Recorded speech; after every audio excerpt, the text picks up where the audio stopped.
Жаркое африканское солнце безжалостно палило саванну, разливаясь по желтой траве золотыми потоками света. Влажный воздух дрожал над землей, будто сама саванна дышала. Вдалеке мерцал мираж. Идущие по равнине силуэты слонов казались призраками. Среди них под защитой могучего стада шагал маленький слоненок. Он только недавно научился уверенно держаться на ногах и с интересом исследовал окружающий мир. Слоны неспешно двигались по знакомому маршруту, от одного источника воды к другому. Они были осторожны, внимательно слушали каждый звук, улавливали малейшие колебания земли. Матриарх, старая опытная слониха с огромными бивнями, вела стадо с чувством глубокой ответственности. Мать слоненка, молодая, но уже зрелая самка, шла рядом с малышом, время от времени ласково прикасаясь к нему хоботом. Но любопытство в сердце маленького слона было сильнее всего.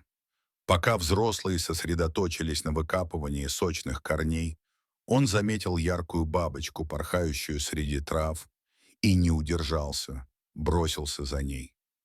Сначала он просто чуть отошел, потом увлекся и оказался все дальше от стада. Он не чувствовал страха. Все вокруг было таким интересным. Щебетание птиц, стрекот кузнечиков, вспархивающие стайки. Воробьев. Слоненок крутил хоботом траву, срывал листья и разбрасывал их, хлопал ушами, пугая кузнечиков, и веселился, как только может веселиться дитя, не зная об опасности. Тем временем в стаде началось беспокойство. Мать малыша подняла голову, огляделась, трубно позвала. Ответа не последовало. Она позвала снова, на этот раз громче и настойчивее.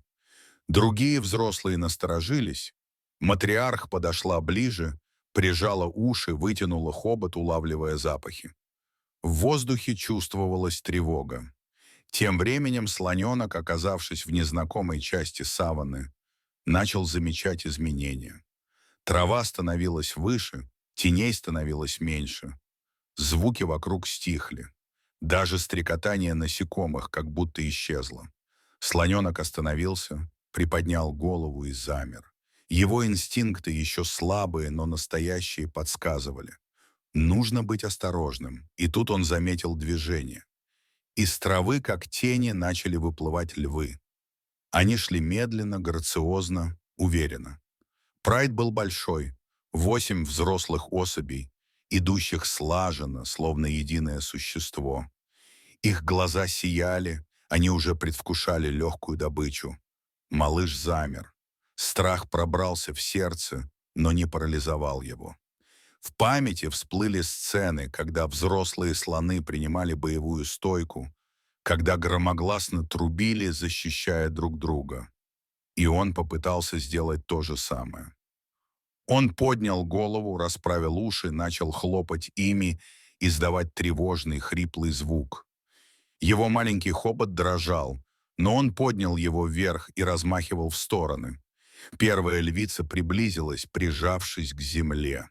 Она метнулась вперед, но в тот момент слоненок резко топнул ногой, подняв облако пыли, и громко затрубил. Львица остановилась. Обычно молодняк не сопротивлялся, но этот малыш вел себя иначе. Слоны — животные с могучей памятью и глубокими эмоциями. И в этот момент мать уже мчалась сквозь саванну. Она звала, ища своего детеныша, и ее зов перекрывал ветер. Тревога охватывала ее целиком. Каждый шаг напоминал удар барабана. Земля дрожала под ее ногами. За ней настороженно и молчаливо двигалось стадо. Они чувствовали, что что-то не так. В этот момент львы начали наступать плотнее. Один из молодых самцов бросился вперед и когтями оцарапал бок малыша. Слоненок взвизгнул, звук был пронзительным, наполненным отчаянием. Он отступил на шаг, но тут же выпрямился и попытался ударить хищника хоботом. Тот отпрянул. Этот крик услышала мать. Она узнала его. Ни с чем не спутать зов своего детеныша. Ее крик был ответом. Сильный, пронзительный, сотрясающий воздух. Она неслась, будто сама земля отодвигалась перед ней. Через мгновение она ворвалась в круг хищников. С ревом, не сбавляя скорости, она бросилась на львов. Те отскочили, испугавшись ярости матери, но не ушли. Они кружили, выискивая слабости. Слоненок прижался к ноге матери, дрожа, но продолжал стоять. Он уже знал, что значит бороться. И тут появился гул. Земля затряслась сильнее. Из-за холма одно за другим начали появляться массивные силуэты. Стадо слонов, старые самцы, подростки, самки с детенышами двигалось быстро, уверенно. Их глаза были полны решимости. Они встали полукругом, создавая живой барьер между львами и детенышем. Некоторые поднимали пыль, топая ногами. Матриарх подошла к передовой, ее взгляд был суров. Она медленно качнулась из стороны в сторону, угрожая хищникам. Львы колебались, их добыча ускользала, но и голод давил на них. Они делали ложные выпады, но уже не с прежней уверенностью. И именно в этот момент послышался новый звук. Гул моторов. Из кустов выехали джипы рейнджеров национального парка. Люди были одеты в выцветшую форму. Их движения были осторожны, выверены. Они знали, здесь нельзя делать резких движений. Они выключили моторы, наблюдая за ситуацией. Один из рейнджеров, опытный ветеринар, достал рацию, связался с базой, а затем медленно вышел из машины. Его лицо было спокойно, он уже не раз сталкивался с подобным. Он знал, как вести себя среди слонов. Стадо узнало запах людей, знакомый, невраждебный.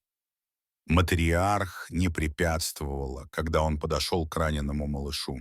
Слоненок дрожал, но не сопротивлялся. Ветеринар быстро обработал рану, наложил повязку, ввел антибиотик.